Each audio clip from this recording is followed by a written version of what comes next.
Good morning, everyone. Hello, my name is Crystal, and welcome to my YouTube channel.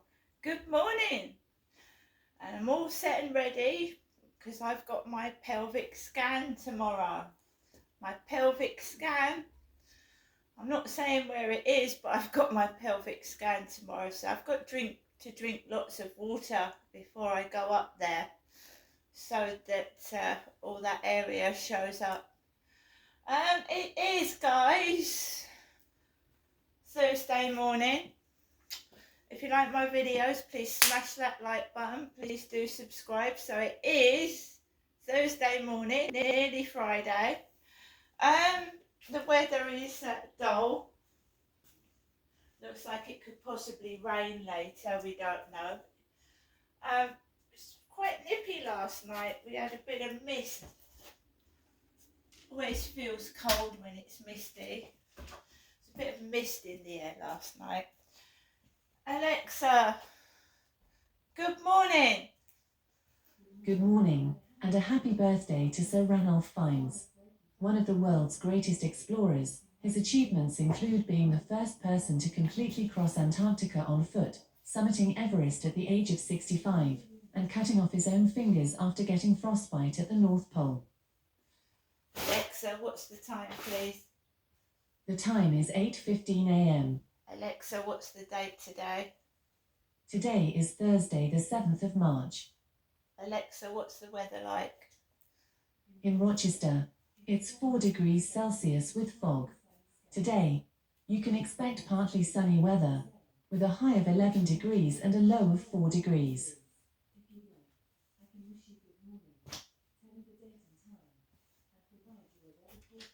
Big Sky every morning. Would you like to enable this routine? Yes.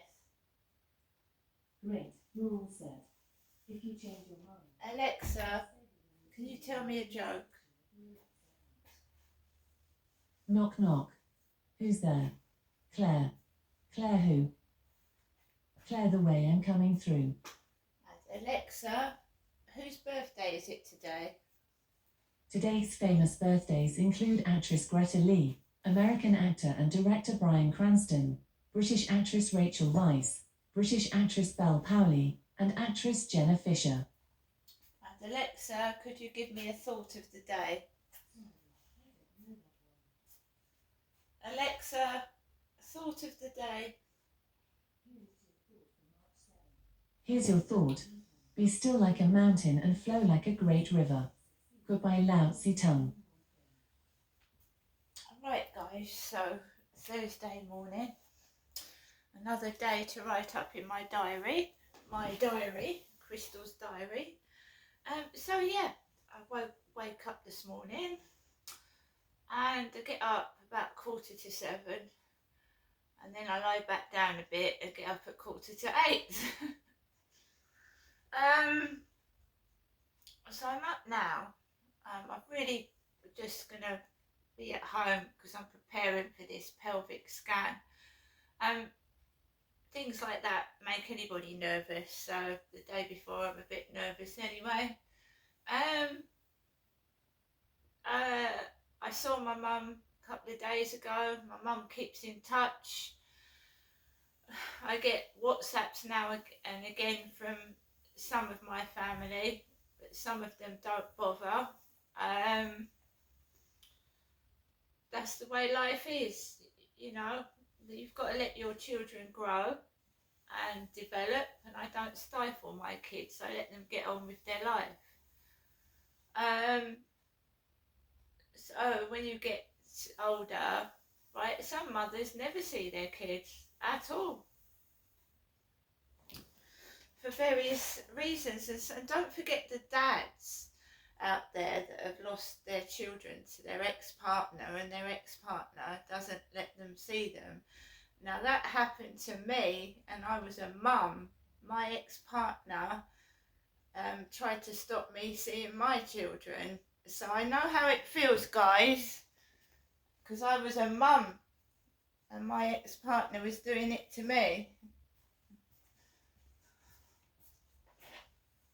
I know what it feels feels like not to be able to see your kids because you have an ex-partner that you've had disagreements with. I do know how painful it is to not be allowed to see your own children.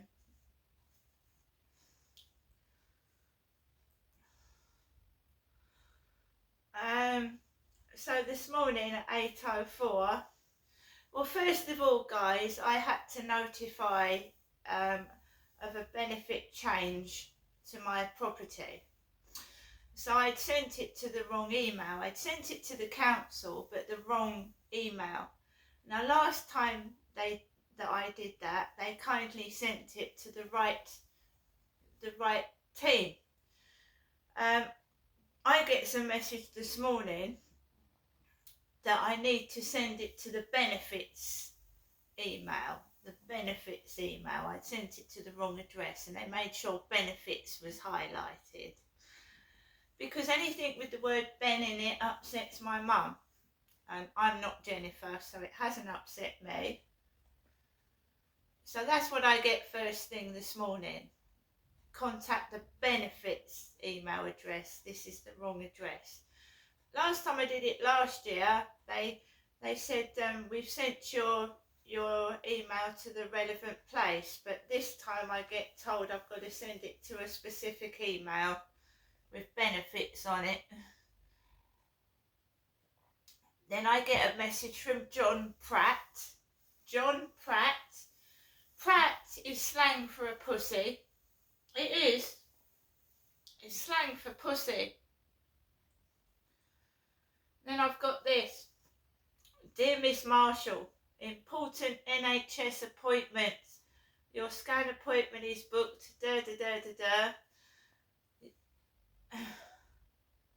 Direct Medicare UK ultrasound service. So they've given me a map to where it is and a number if I need help. So that's what we've had this morning, and it's not my mother having a pelvic scan. She doesn't have periods. She's nearly 80. Neither does my mum lift weights either.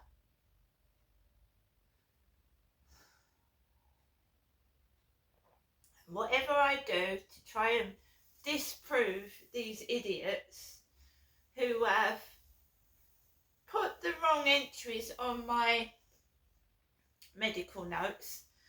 There's an entry with my mother's name on it, and I know there is, to hide what happened in 2008. I know what they've done, and they can bloody undo it, right? I can go down my medical notes if I choose to do so. I don't know how much it's going to cost me, but I'm going to get down those notes and have the invalid entries removed, referring to Jenny and Jennifer, because that's not my name.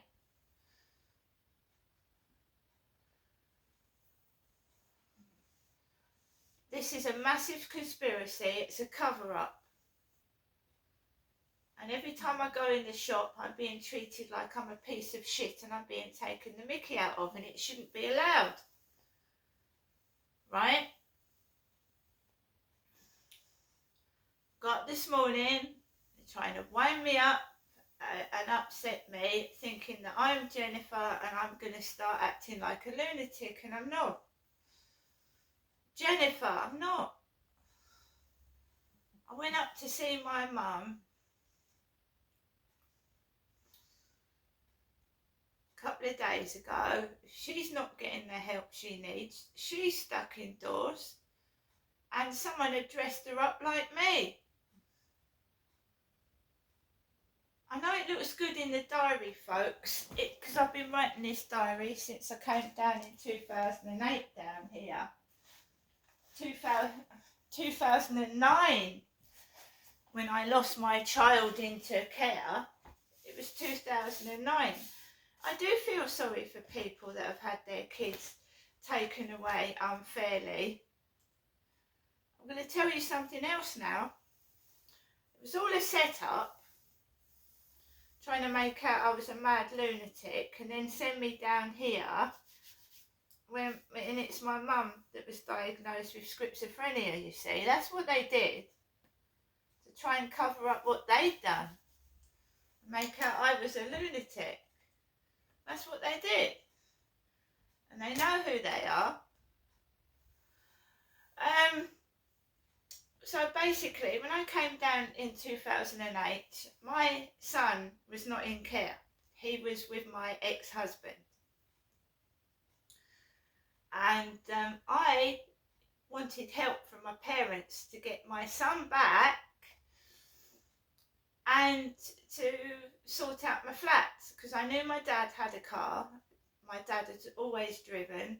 He had a car, and I know Gloucestershire is miles away, but my dad knew how to get up there because he drove me up there once. My father tried to get me to a contact session in Gloucestershire to meet this Mr. Gray. I think his name was Vernon Gray, my son's social worker, and he got lost and we missed the appointment. And they said, because you've missed so many appointments, we're now not enabling you to see your child at all. And you've got to remember that Chatham is hours away from Gloucestershire, and they allowed me no leeway. It's hours away, so if a train got held up, or my dad got held up in traffic, they didn't let me see my child if I was 5 or 10 minutes late. They would not. And I found it so difficult trying to go to contact sessions, travelling on the train on my own from Chatham to Gloucestershire. And I got lost myself, and the train got held up. Missed contact sessions 3 times. You can't see your child anymore, and they took my child away completely. But my ex-husband was still allowed to see my child, even though it wasn't his child, because I had his name on the birth certificate, thinking that he would be a dad to my child. So what happened was, I've told you what my dad was like. He was a very bad man. I came down and he said to me, well, I'm afraid you're going to have to forget you've had children, Ginestra. You're going to have to forget that, and you're just going to have to move on. And I was trying to speak to my ex-husband over the phone, to speak to my children, and my dad would come down the stairs. I'm sorry, this cat's biting my hand again when I'm trying to talk. He's hurting me. It's actually hurting me. So he's biting my hand and he's hurting my knuckles. So basically my dad would come down the stairs when I was on the phone to my children. So I'd be on the phone to, say, my daughter or my son, and my dad would come down the stairs and he'd go, "Get off the phone." But he wouldn't shout it so they could hear. He would just raise his hand and he would say, "Get off that phone." And I had to put the phone down. He would come down the stairs of Victoria Road and he threatened to hit me if I didn't get off the phone. And that's what life was like with my father. If I spoke to my kids, he got jealous. He came down the stairs and he threatened to hit me. I'd phoned the police numerous times. They'd come out, they'd talk to him, and he'd managed to convince the police it was either me or my mum stressing him out and causing him heart problems, when he was a violent, aggressive man, and he was threatening to hit both me and my mother. He would have tantrums. He would throw stuff out the window like a baby and smash glass. And he pulled all the light bulbs out. Now this is not funny, but it's true. He pulled all the light bulbs out on me and my mum at Victoria Road. It was pitch black at night. He had a tantrum. He pulled all the light bulbs out at Victoria Road, and he came upstairs and frightened me and my mother with a lighter. So I called 999, the police, because my dad was having one of his mental attacks and he took all the light bulbs out. My mum was elderly. I was frightened she was going to fall down the stairs. I called the police. Again, a young woman answered. Hello, Kent Police, how can I help you?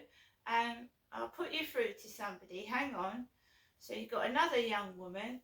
Why don't you call the National Grid if you haven't got electricity? No word of a lie. Now this was a domestic violence incident where my dad had held a lighter to me and my mum, and he'd pulled out all the light bulbs, and my mum could have fallen down the stairs and broke her leg.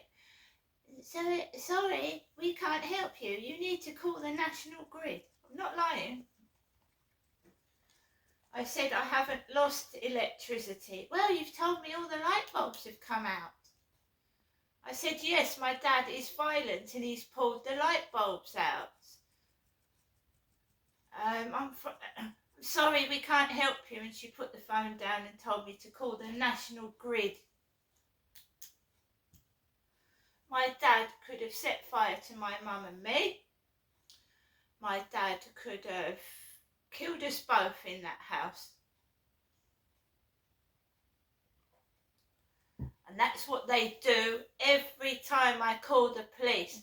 Act like dummies and do nothing.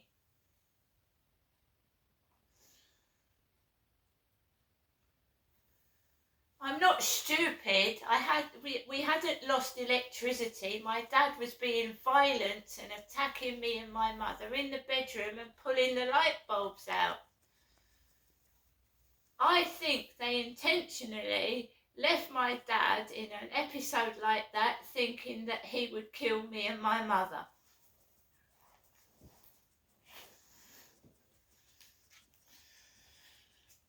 Right? So Jennifer is a separate woman. I'm Janestra and I'm a separate woman. So it wasn't Jennifer ringing the police, it was me. And this is why it's dangerous, guys, to diagnose me with a mental illness that I haven't got to cover up what they've been doing.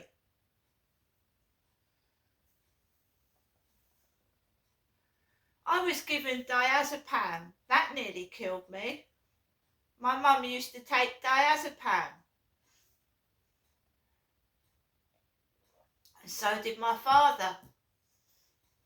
I was given diazepam in Gloucestershire. That nearly killed me. Dangerous. Now they need to all be held account for what they did to me. They need to pay me compensation and they need to apologise. Or I'm going to take things further. Someone needs to go down my medical notes and see what mess they've done down there.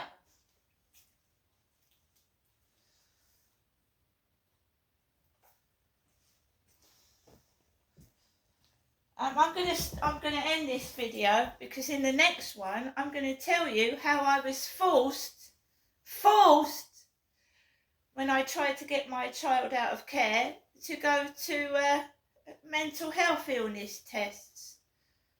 And I'm going to tell you what they said and did to cover it up. And my dad did not take Jennifer up to London for a mental health assessment. He took me.